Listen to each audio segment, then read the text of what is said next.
Adora Nwofor is a small business owner, a mother, writer, producer, comedian, public speaker, activist, actor, model, wardrobe stylist, and an anthropology geek based in Calgary. I don't think there's anything she can't do. But as a 25-year-old, Adora was busy studying anthropology and raising her 2-year-old son. Even though some things didn't work out as she planned back then, one thing was certain. She knew who she was, and that strength allowed her to thrive and build her own path. Please join Adora and I on this conversation. We talked everything from Adora's experiences being 25 to self-doubt, being anti-racist, the joys of life, and her new period care company, Freed. I hope that you liked the episode and laugh as much as we did. Project 25 was born out of the obsession that we have of figuring things out. Being a 25-year-old or a 20-something is weird because it's fun, confusing, and exciting all at once. It's an age where we realize that maybe the goals we had for ourselves weren't really ours to begin with. An age of tons of learning and unlearning, and an age of frequently asking ourselves, what am I doing? And that leaves us with a lot of uncertainty. I'm Andrea Juarez, and I created this project after hitting my quarter-life crisis. I decided to look for answers and ask my family members, friends, and people I admire about their experiences being 25, what has changed, what they've learned, and their advice for the new generation of 20-somethings. There is a lot to live and learn, and I am a firm believer that listening is a powerful tool. Even if all the answers are within us, by listening to others, we can feel understood, but also reflect on ourselves, learn, and think about what we want for our present and for our future.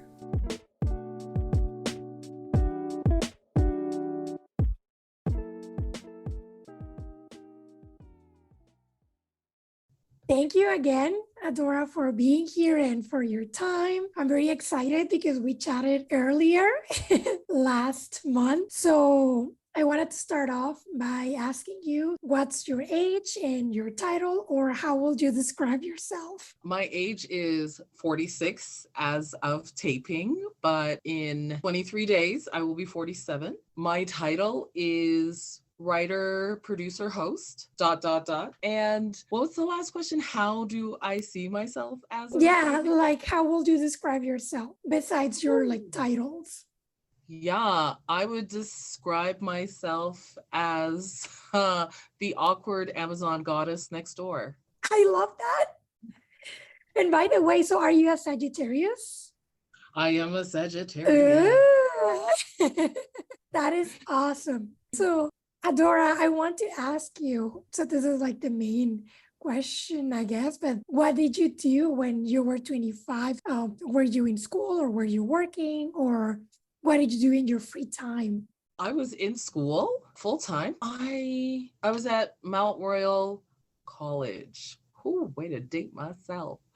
I was taking university transfer, but that's when I really fell in love with anthropology. So it was my intention to transfer for anthropology. So that's what I was doing on my everyday free time. Not a lot, because I was a single parent going to school. Yeah. So that was fun. How old was your child when you were a parent at 25? My son was 2. Okay. Yeah. So his birthday is literally 2 weeks after mine. Yeah, I did some growing up with him too. It was, let me tell you, for sure challenging, but I loved school, I loved anthropology, and I loved my kid. So I was just busy doing all the things that I needed to do, getting up early in the morning, and I lived in the far northeast, so it was a pretty good trek.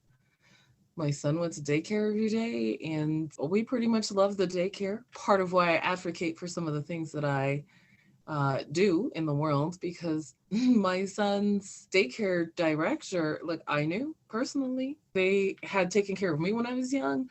They were a Black person. The cook, like we still love that cook made Caribbean food. So my child was exposed to that. There were other Black kids, children of color, white children at the daycare. So it was a beautiful place for him to grow and learn and develop while I was learning, growing, and developing. That's beautiful. Like he got exposed to all the colors of the, Yeah. yeah, all the ice cream colors. Mhm. The vanilla, the chocolate, the salted caramel.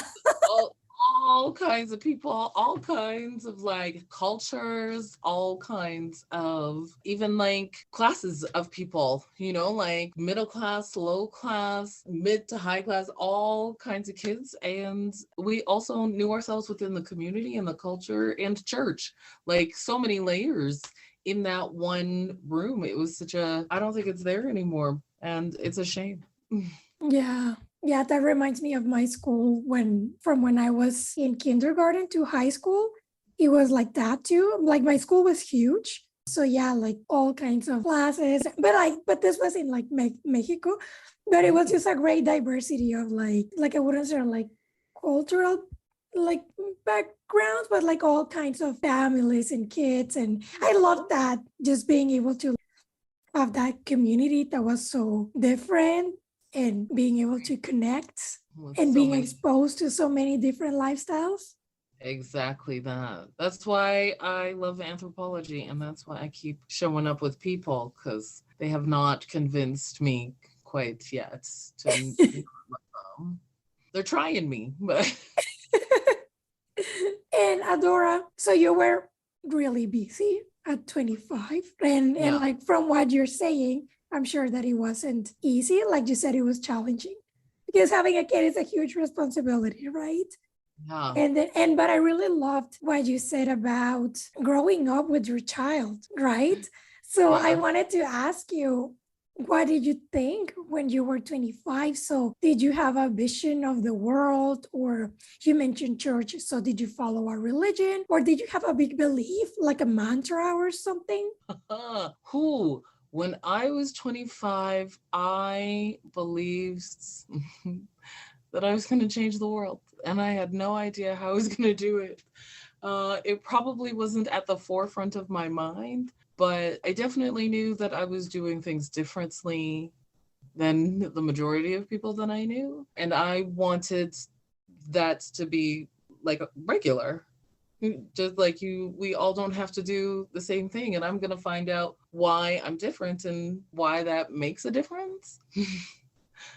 Yeah, I wanted to take anthropology and get into oil and gas to interrupt the way that oil and gas companies go about interacting with indigenous people and the land, and the way that they practice and that sort of thing. And it's interesting because I did end up taking a petroleum land administration course, and I never worked one day as a petroleum land administrator.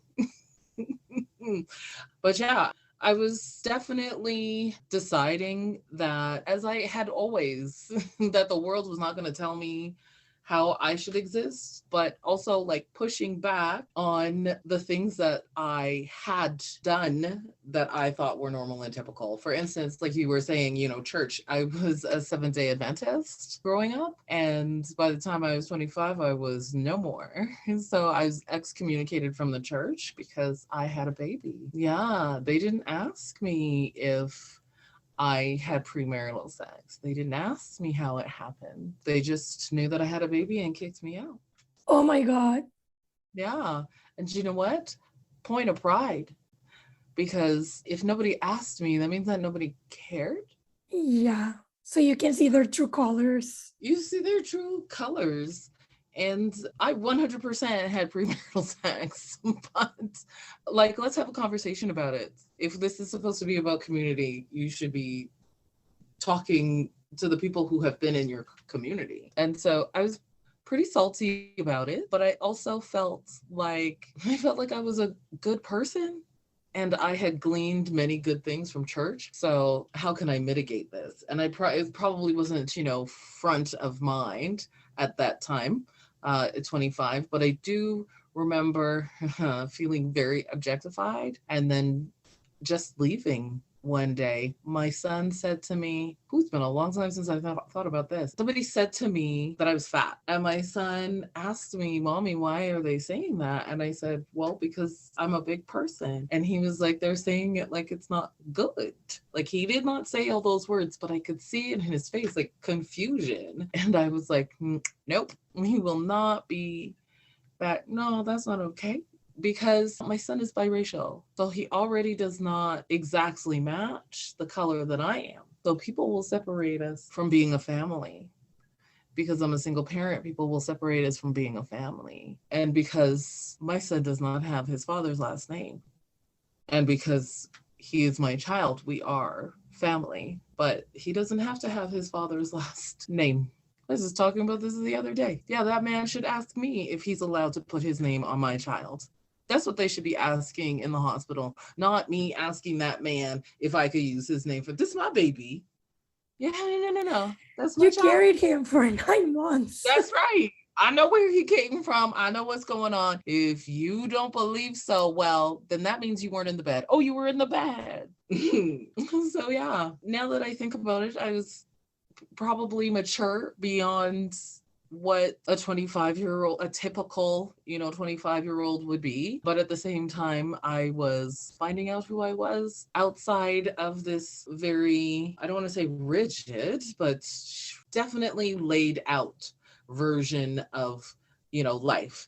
As I was moving away from the church and this very much, you go to school, you graduate high school, you go to university, you're at church, you volunteer, there might be a career, you get married, have children, and you might continue career, you might not. And so for me, I was never the kind of person who was like, I'm gonna get married. I did think, okay, wedding, because it looks like a fun party and good outfits, and you get a vacation after, like that's a great day.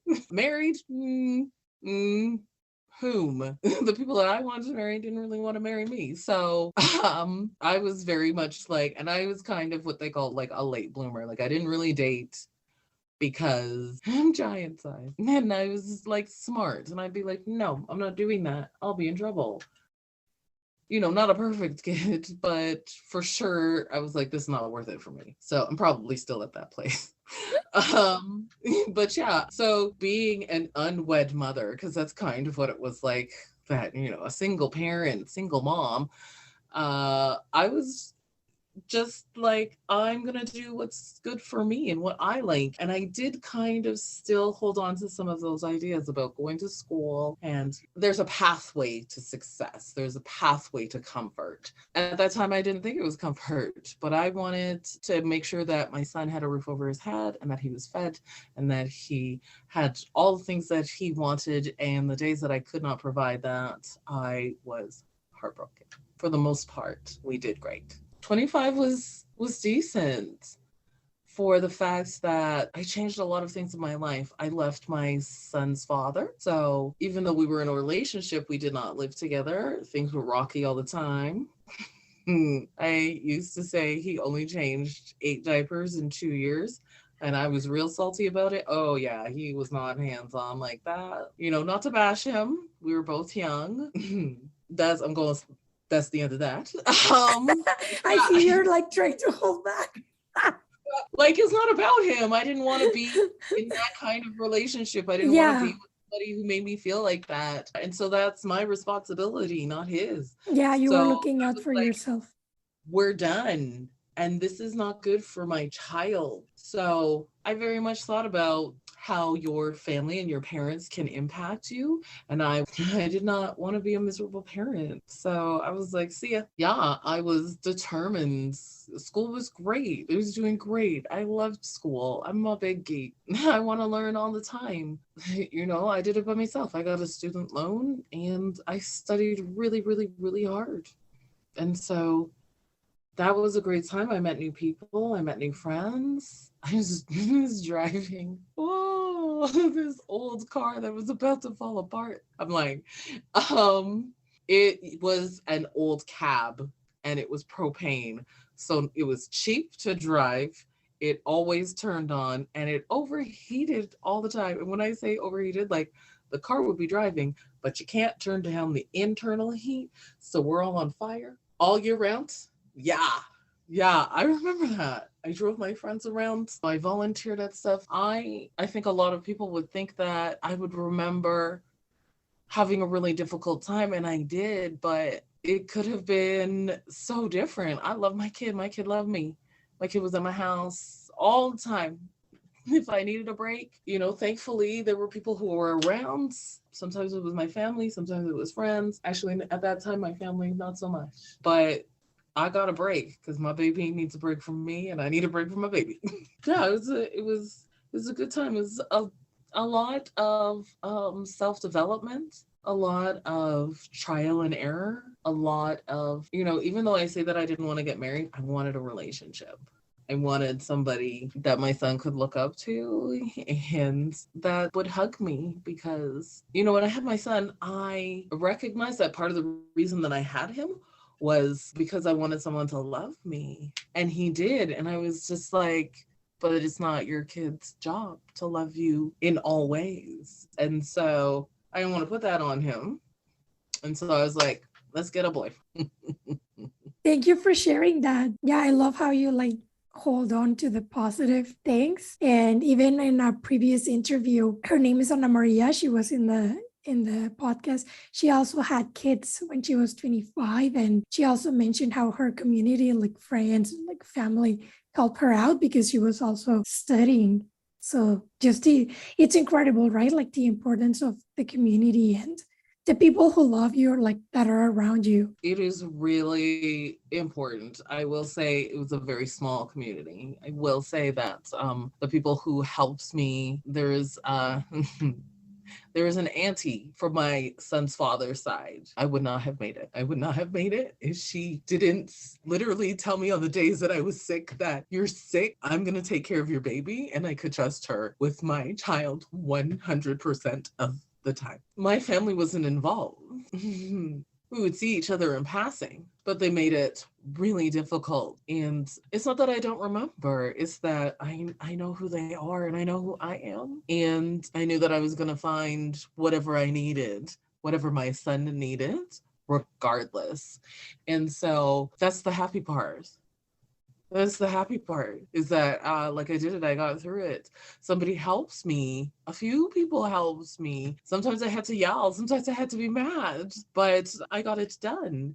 And thank those people. I'm so grateful. Sometimes I miss that they're in my life, but I'm pretty sure they're still in my son's life. And that's the most important. And so when I say self-development, this is what I mean, is that sometimes I tell people, if nobody wants to help you, it sucks. But the gift is that you figure out that you can do it. And so then you can be proud of yourself. And if you did it only by yourself, then nobody can mess with you. And so maybe a lot of people feel like nobody can mess with me, but it's because I know that I did a shit ton of things only on my own, and nobody can take that from me. Exactly. I was going to say that, no one can take it away. So thank you for sharing that, Adora. You're welcome. I wanted to ask, now that you were saying just that, you have overcome a lot of things, sometimes with support from loved ones and many other times yourself. You did it, you got through it. So now, what do you do and what are your beliefs? Oh, now I am, I'm a writer, I'm a producer, and I'm a comedian / activist. So I am making impacts on my community. It's funny for me to say that at 25, I knew that I was going to change it. I was going to do something. No clue that this was, no idea. To the point that it's even funny that we're going to talk about this now. When I was 25 and I took a course at Mount Royal College, Beach 101, basically. And they call it a bird course because you fly through, it's easy.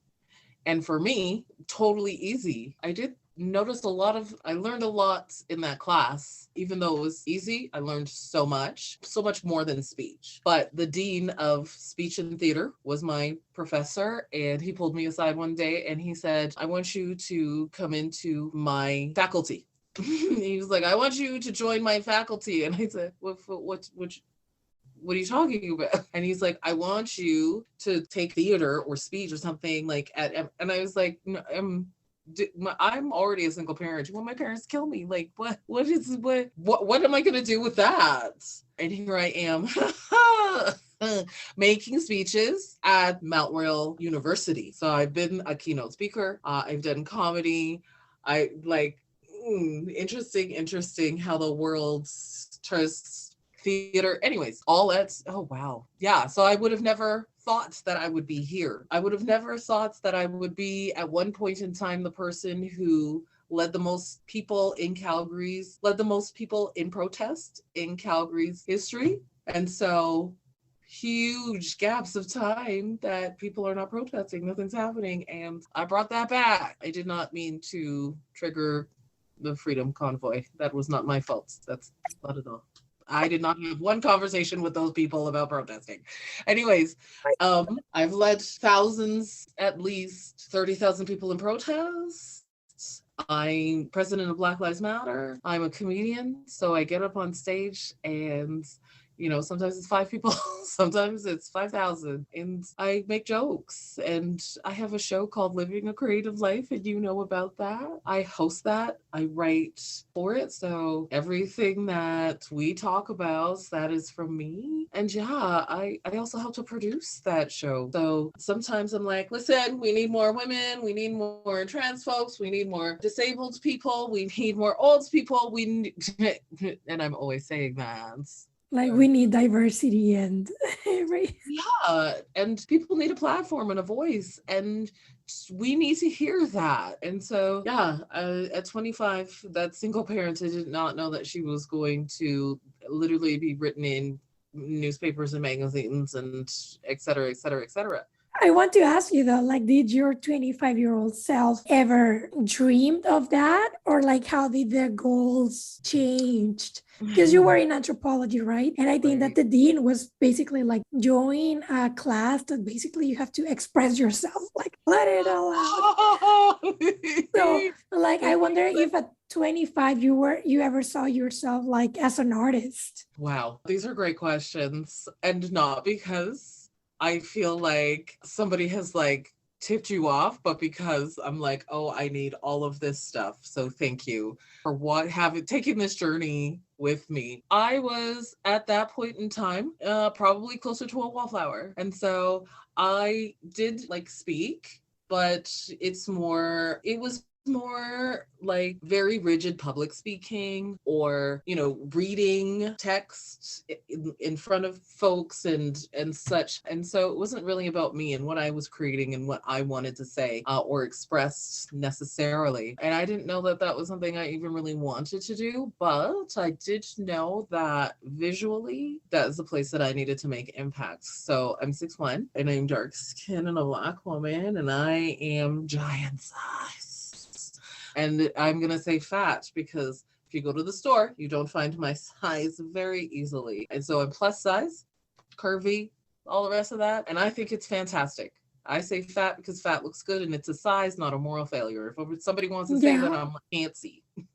And also fat is just a word. Just a word. Right? Yeah. And so I'm taking all that power back. But yeah, I wanted people to see that this looks good and that I value this. And plus I had been making stuff for myself because nothing fit for a long time. So I was like, this is part of my self-expression. That's how I was expressing myself, even though I was trying to wear a lot of like mainstream stuff. So you would see me in like the Gap or Le Chateau or whatever was, of the moment from those stores. I've expanded since.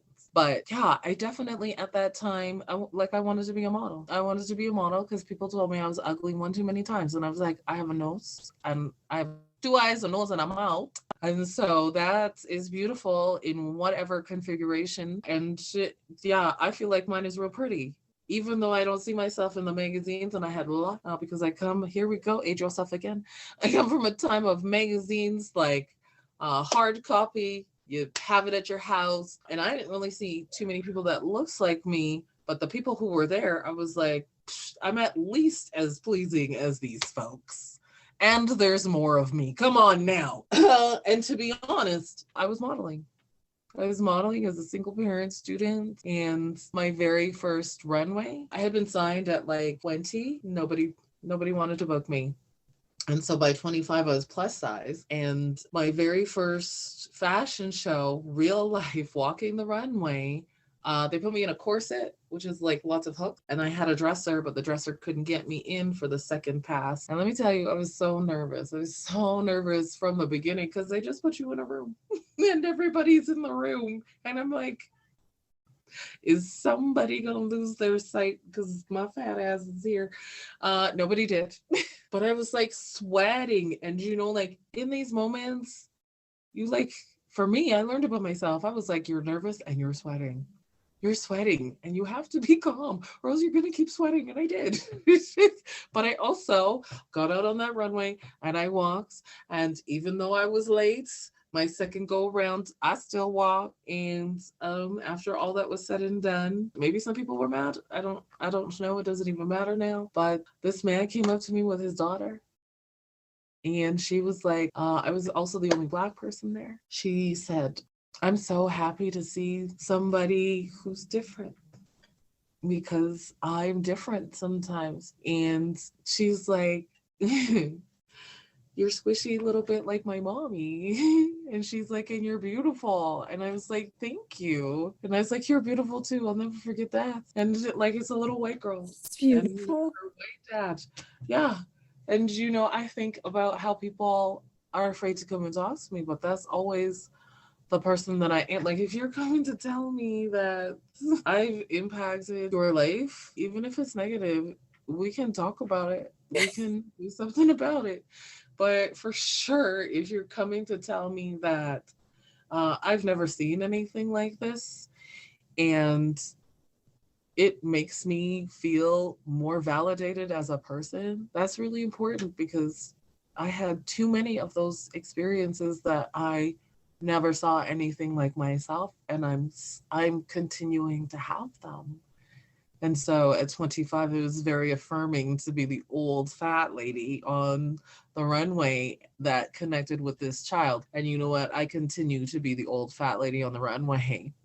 And I won't stop.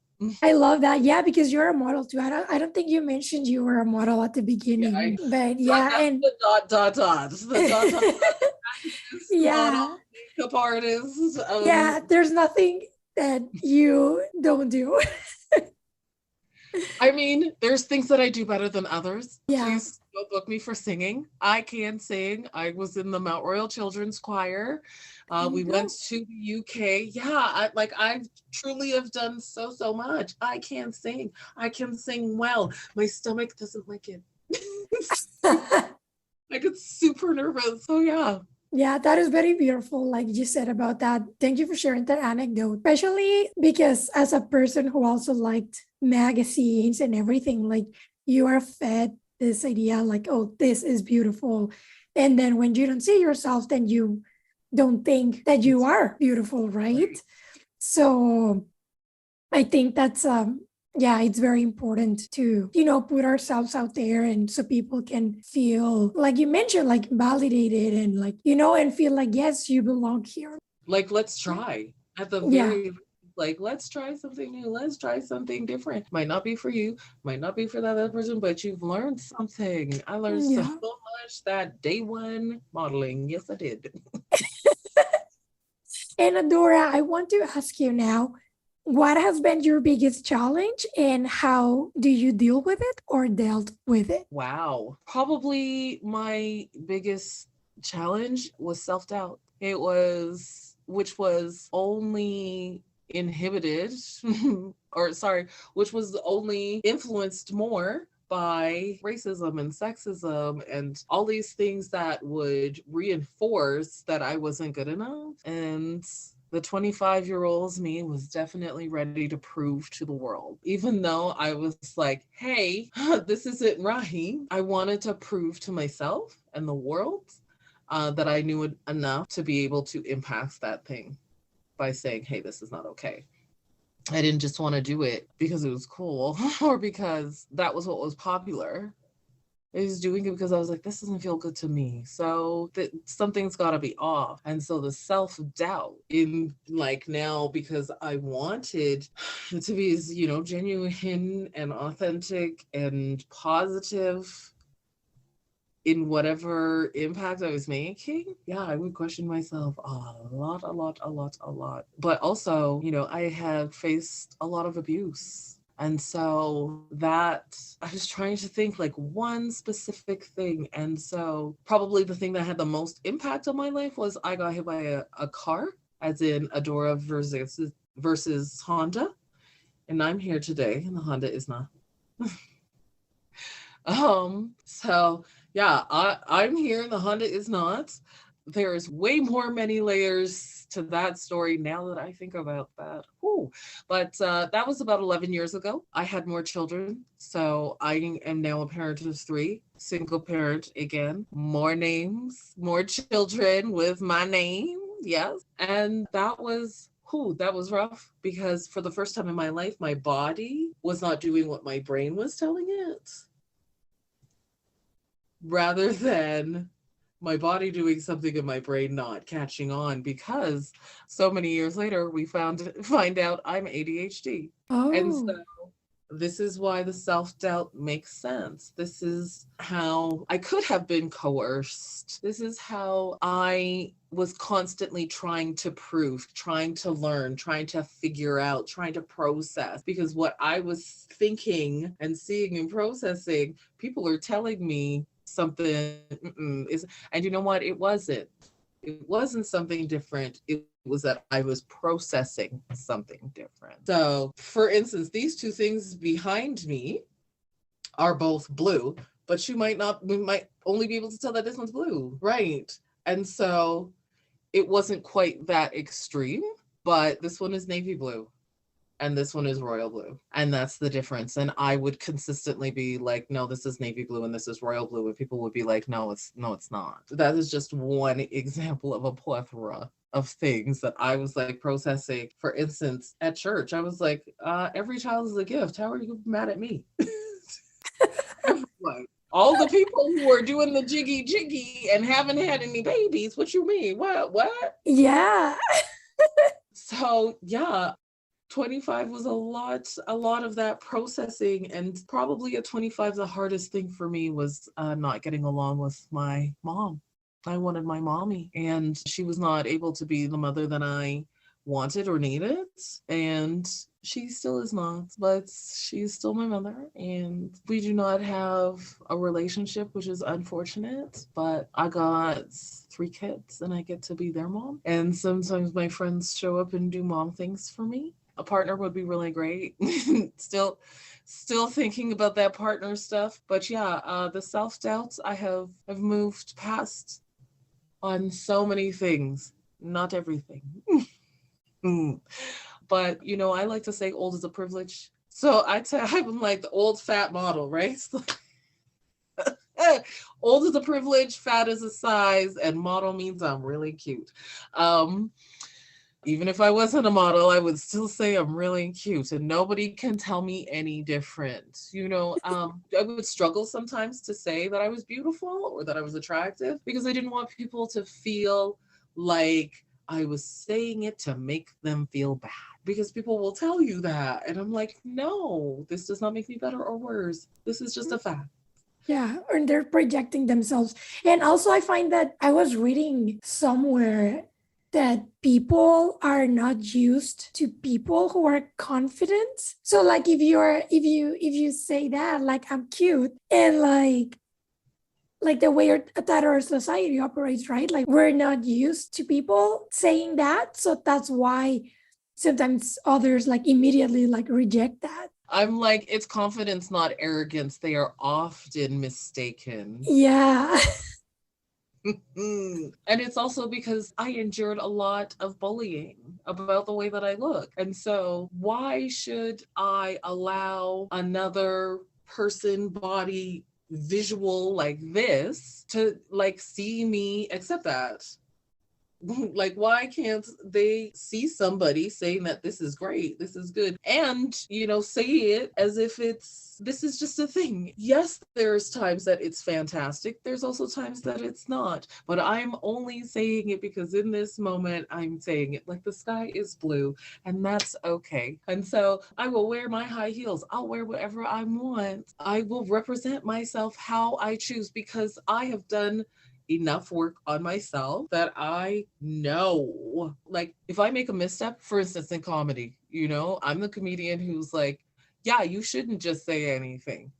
First of all, it's supposed to be funny. Anything isn't funny. So for me, I feel like if somebody tells me, no, that's not appropriate, I know that my intention is to not do a punch down, not try and make people feel bad. So yes, I'm going to listen to you and then I'm going to decide. Sometimes people don't like what I'm saying. They think it's not appropriate. And sometimes white people are upset because I say my name is Adora Nwofor and I'm born, raised, and still living the racism dream in beautiful Calgary, Alberta, Canada. And they can't be mad at me for that. You're living in privilege, making my life difficult. And you want me to be worried about your feelings. Are you worried about my feelings? Because I said racism dream. I know that me doing whatever I want is your racism nightmare. But we got to have balance. Dreams, nightmares. How about in the real world, we're just good people? They don't like when I say that. But, this is why I'm the kind of comedian that I am, is because those things need to be said and nobody's saying them. And sometimes we can laugh about it. And Black women have been taking the punch down, as in being a literal punchline, forever. So this is my place to take up that space. And Black women aren't a punchline. We are not. And I won't make myself the punchline. I mean, I will say funny things about myself, but not the punchline. And you're talking about yourself, not all Black. Who am I to talk for all Black anybody? Yeah. Like in comedy, literally Black women are the punchline. Like when they're looking for things to make fun of, the Black woman is first. Oh, yes, and they're happy to do so. We're always like Shaniqua, or too loud, or too fat, or your mama so, or all these things, which, over time, the anthropologist in me is like, hey, this is because Black women were enslaved and the labor that we did had no value attached to it. And this is why women are still fighting for wage equality. And if we continue to do crap like this, it's never going to happen. So stop using Black women as a punchline, because all it shows is that you don't value Black women. Now, that doesn't mean that Black women can never be part of the joke as a punchline. It means that shouldn't be the go-to, because we are literally the most marginalized. And when I hear folks, listen, if you want to talk about things being difficult at Black and women, we can be Muslim, we can be trans, we can be disabled, we can be deaf, we can be poor, we can be sex workers, we can, like, anything that Black women can be that thing. We can be Jewish, we can be literally in the Ukraine with all of those things attached to us at this moment in time. And so this is why we talk about intersectionality, and so many people miss it. The experience could be so much worse, and the people who are experiencing this are consistently leading the charge to make change, and we are not being heard. We are not being respected. We are not being valued. And so that's why, for me, self-doubt is no longer, it can't be a thing anymore. I can't keep doing it to myself. I've already proven it. Just the fact that I'm a Black woman means I already did it. And so, yeah, that number one, that's a thing that has been the hardest for me, is the self-doubt. But I'm finding out that, ADHD is a struggle that many people don't truly understand. I don't even. I've known so many things about myself, but because I couldn't engage in it, I couldn't think about it, I had to cope, I had to find a way to work around it. I didn't really know. And the pandemic has shown up and left. And who's masking anymore? I'm not really masking. I'm out here in my glasses on a regular basis. If I'm going to be honest, I don't have a problem with the glasses. I forget that they're there most of the time. But I know for, what people think is pretty privileged. Like, things are different. I've been cute and not cute. Cute is better, I'll be honest. Oh, yeah. But also, like, this is an acceptable disability. And so I'm almost legally blind. So if I take off my glasses, yeah, I would see that you're there, but there's no way I could read anything on the screen. Nothing, not one thing. So, I'm finding out that the older I get, 25 was great. I wouldn't go back. I don't need to be 20. Knees at 25 maybe, but outside. Thank you, Adora. But now I wanted to ask you, now that you're talking about even just being here as a Black woman, that means that like I've proving them wrong. And I wanted to ask if you could share about a time in which you succeeded. So what happened and what did you do? Whatever success means for you. Oh, wow. Wow. I'm going to say this year. I'm going to say that this year's success. It has been a very difficult year on many fronts, but I have taken on many challenges and succeeded. This year, I debuted theater. Where? Ellipsis Tree Collective is the theater group, and it's out of Ghost River Theater. Okay. And so we did a show called The Anthropology of Blackness. And it was really about devising, which is creating a narrative and a story and presenting it on many different levels through theater, whichever way that it was. And so we did movement, we did acting, speech, and I sang. I wrote and sang a song. That's amazing. I thought it was coming up. So it already, but are you guys gonna have? So my director is actually out of Toronto.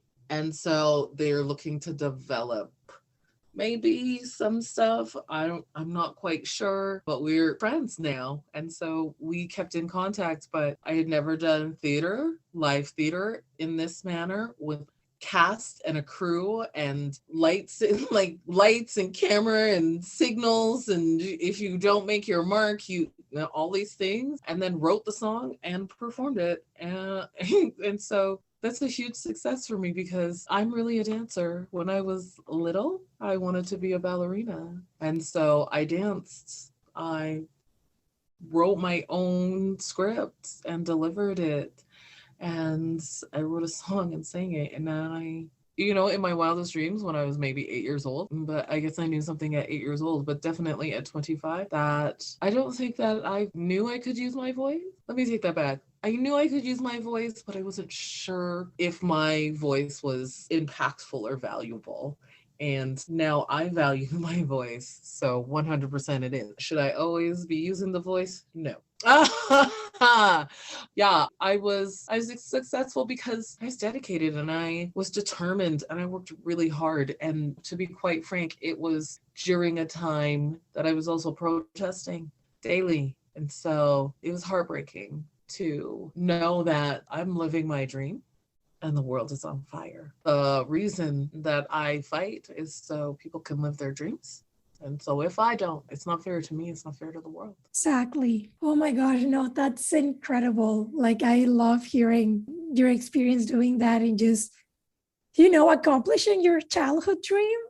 Like, that's incredible and beautiful. And what you say about that too, like you accomplishing your dreams opens the door for others, right? Like if they see you, it's like, it's partly like if they see, but it's also partly like if I see, like if I'm impactful and I have voice and people are going to hear me, then I got to do things that are worthwhile at the very least to me. And sometimes that's taking a nap. You know what I mean? Like, you can't talk the talk and not walk the walk. People need food, shelter. They need all those things. They need love. But they also need a dream. Like, they need to have something that they are excited about.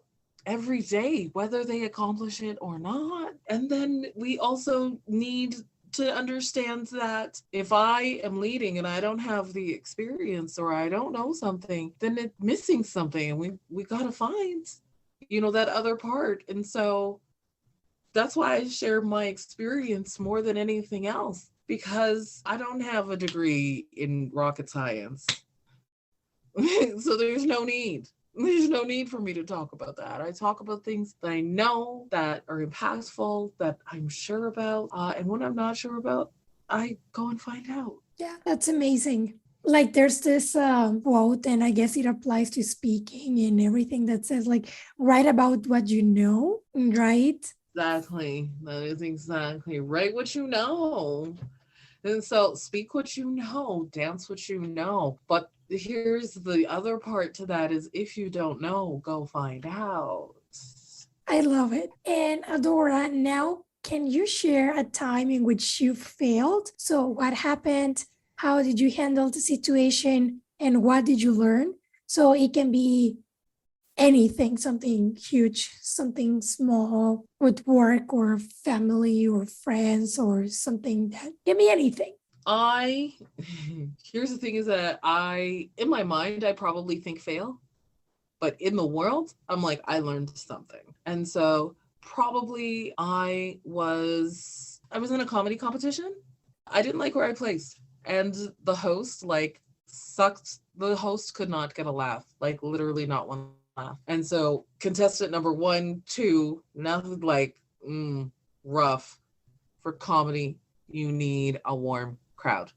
Your audience needs to be ready to laugh. And so I created that for the next person, everybody who came after me. And so I felt like since I did that, since I was able to show that skill, that should have been considered. And it wasn't. And it's fine. I'll be honest, I was pretty salty. I have been salty about it. But what that failure taught me was that that's not the place for me. It taught me that I'm like the sweetest peach and everybody hates peaches.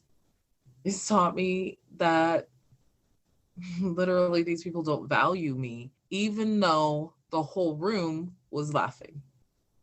Even though I was doing the thing that 3 people before me couldn't get done, the person after me and the person after me and the person after me, I got an honorable mention.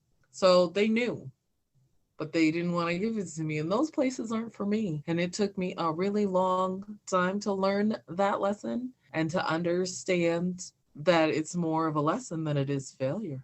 And so I'm probably terrified of failure, but I got to do it now. I'm heading to pasture. I'm closer to 50 than 30. And so we're getting closer to the end times. And I'm going to change the world. See, like you still have that mindset. I haven't changed the world yet. I'm going to change the world.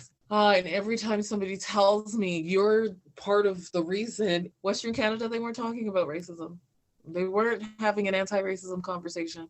The police did not know their history, their foundation, their roots. And so because I am bold and stubborn and ADHD, so I didn't get it. And part of what propelled that conversation to be changed for people. Now we got to do something about it. These people are like, we talking. I was like, that's not what I said. I didn't say talk about it. We got to make some change. They thought I said talk about make some change. Anyways, I still don't feel like it's enough, maybe. I don't doubt myself. I feel like the things that I will do will be more focused because I know me. I know what I like and what I don't like and how to say it most of the time. I still have a lot of things to do before I feel like I've changed the world. Okay. And because you were now talking about not stopping until you feel like you've done enough to like make things better for people, this leads me to my next question, which is what has motivated you or what motivates you? My motivation is growth and joy. Like, I'm the happiest when I'm learning something or I'm doing something. Here's the rub, is that you don't always learn it the first time. So you're pretty miserable. I'm pretty miserable until I get it. And I'm beginning to value that part too.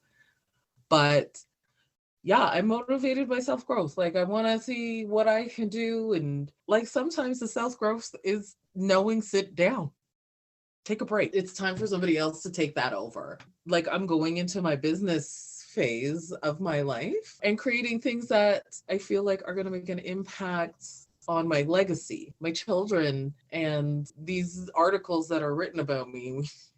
Have some stuff to add to that. But my motivation, I love people.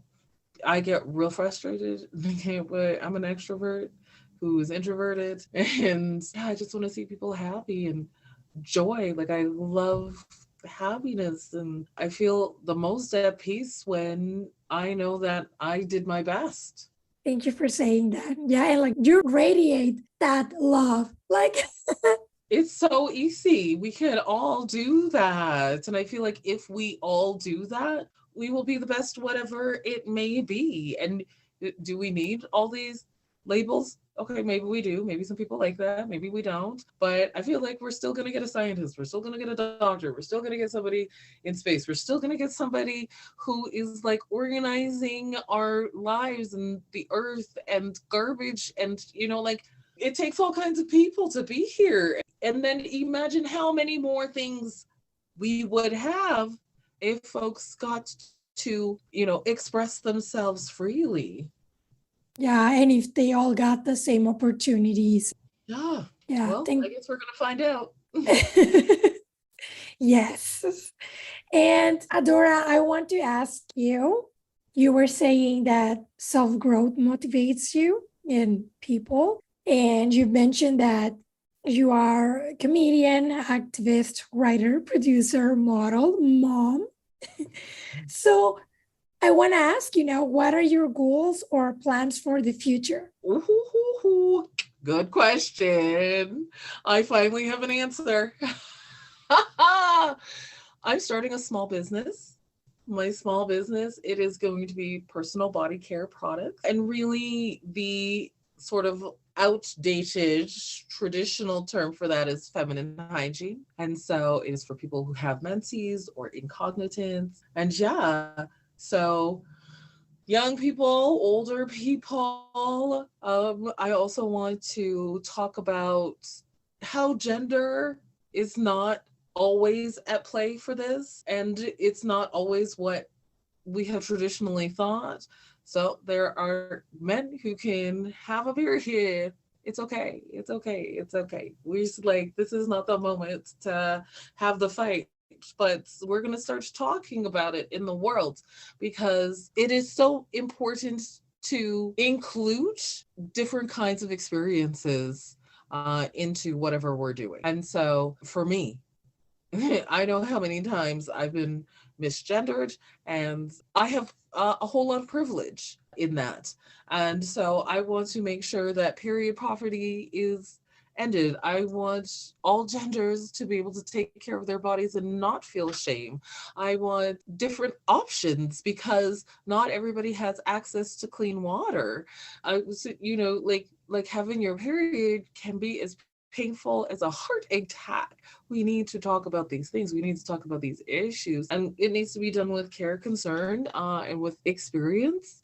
And so I want to create a community that is open to new things and trying new things and researching new things. And so I'm going to start small and then hopefully grow as time goes by. And for sure, I want to be socially conscious and eco-conscious. So those things are part of it too. But that is coming up 2023. I will have my business in the world.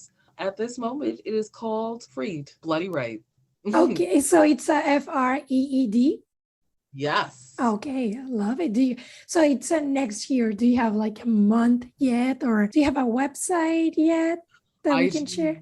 I do not have that website, but I am sharing my personal website, which You can book me for styling. You can book me for comedy, public speaking. You can find out what I'm wearing, if something is navy or blue. And yeah, that is bluephoria.com. And it's Bluephoria, BLUUPHORIA.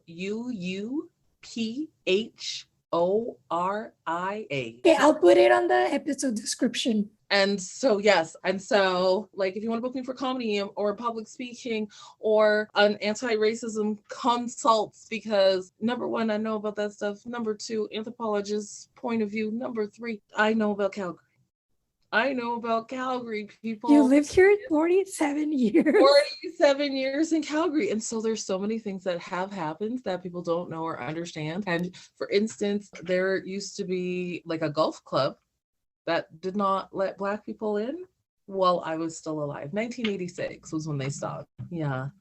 And so many people don't know that. So they're like, Calgary would have never. They have now done a production about it, but there's a theater downtown. I can't remember what it's called right now for my life, but they had a fight with a Black man. And yes. So it's here. And so many people don't know about these things. And even when they're reported, they're not amplified. And so, yeah, people can find me. People can find, I'm going to have a little blog over there. Oh, nice. You might be able to buy some of my clothes, that kind of thing, for fun. Yeah. I love that. Perfect. And Adora, I have 3 more questions. I want to ask, you mentioned like 25. I don't think I'll do it again. Yeah. But if you could go back to when you were 25, would you change anything or make things different, or just you don't want to go back at all? You know, if I'm going to be honest, the only regret I have in my life is that I didn't have children with people who wanted like a viable family or who wanted my children, because none of them were planned because birth control babies. But I think the only thing that I maybe would have changed at 20, probably not at 25. At 25, I would not do it again. It wasn't awful, but so many of the people who I influenced and improved their worlds, they didn't deserve that. And that's why I wouldn't go back. But yeah, the only thing I would change is maybe knowing I had ADHD. Maybe that's the thing that I would change. If I could change something, knowing that, so I would already change the world.